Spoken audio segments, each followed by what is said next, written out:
Another rule I want you to keep in mind, it's called the North Carolina rule. I don't know why we call it the North Carolina rule, but it's just, that's what somebody, they said that's how they do it in North Carolina. Well, guess what? They do it down here too, in Virginia.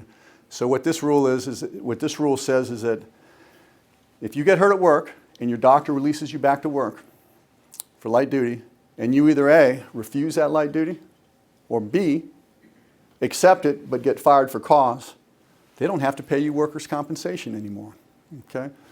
So this is how it works. I had a client named John. He was a Desert Storm veteran, Army guy, good guy, smart guy, got a job, good job working in a warehouse. It was called Rich Food. And he was working in the back, frozen produce.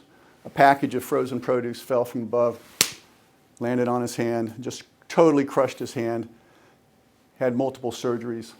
The warehouse manager called his doctor and said, hey, can you send John back to work?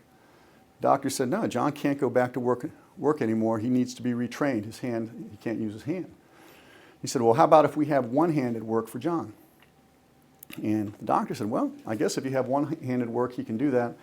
So this is what they did. They took a chair just like this, and they put it in the men's room in that warehouse. Now, never mind the fact that they already have a janitorial crew that takes care of the men's room. They said, John, you're our new men's room attendant. So your job is to sit there for 8 hours a day. Now, he was pretty smart. He knew what they were doing. They're obviously trying to get him to quit, but he wasn't going to quit. But after about 3 months of working in the men's room, his supervisor came in and said, hey, John, can you go get these janitorial supplies? And he said, well, those are kind of bulky, and I don't think I can do it. Can you find someone to help me with it? And he said, I don't have anyone to help you. Are you refusing to do it? And he actually pulled out his restrictions and said, no, I can only do one-handed work. I can't lift that stuff. He said, I don't know, it sounds like you're refusing. And John started arguing with him, and finally John lost his temper, cussed his supervisor out. He said, come with me. They took him upstairs and they fired him for insubordination. And that's how the North Carolina rule works. His doctor released him light duty. He accepted it, but he was fired for cause. And unfortunately, we went before the Workers' Compensation Commission, and we couldn't win that case because he was insubordinate. He said some pretty bad things to his supervisor.